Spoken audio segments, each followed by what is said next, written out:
అయ్యో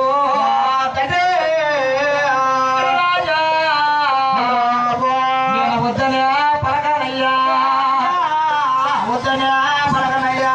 తండ్రి గిరిరాజా తెలుసు మనవడు కోసేమంటున్నావు నలుసు మన వస్తే తనకు కాలే సీము రక్తం పంచపట్ట బలము సమానం అనుకుంటా రాలేడు పురుగులు మళ్ళీ అనుకుంటా పుష్టివేద బ్రాహ్మణుని నేను పెళ్లి చేసుకుంటాను తండ్రి అయ్యా అని పలికి రాజా ఒక రేణుకమ్మ బ్రాహ్మణుడికి పెళ్లి చేయాలక అమ్మ తాతలారా పెళ్లి కూతుర్ని తయారుపడుతున్నారు 16 మంది మంత్రులు పోయి పెళ్లి కొడుకు రెడీ చేసుకుంటున్నారు పుష్టివేద బ్రాహ్మణుడు ఇప్పుడు చంపియాలా పుష్టివేద బ్రాహ్మణుడి పెళ్లి కొడుకు స్నానం చెప్తాను రెడీ చేయాలంట 7 కళాయిల నూనె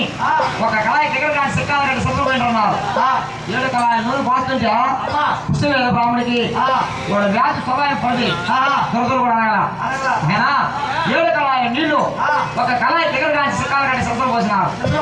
పుష్టివేద బ్రాహ్మణుడు చెల్లిపోలా పుష్టివేద బ్రాహ్మణుడు ఏం కుడుతున్నావా వైట్ అంటే వైట్ అబ్బా అప్పుడు మరగకుంటది అప్పుడైతే శివు రక్తం అంతా మరగ అవుతుంది అవును గోడు కోసం సగర కోసం కూడా పక్కన చెప్పా నైట్ మాత్రం ఇచ్చారు అబ్బా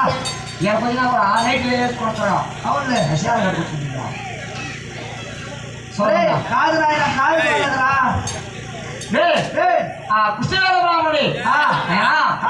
ముక్కు కానీ తీసినారు కూర్చోకుండా గోపినాము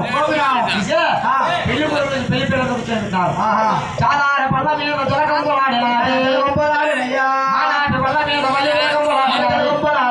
పగడొక్క రాయి మీద చాలా పండ మీద స్థానంలో చక్కగా పెళ్లి కొడుకు పెళ్లి పిల్లలు కొడుతున్నారు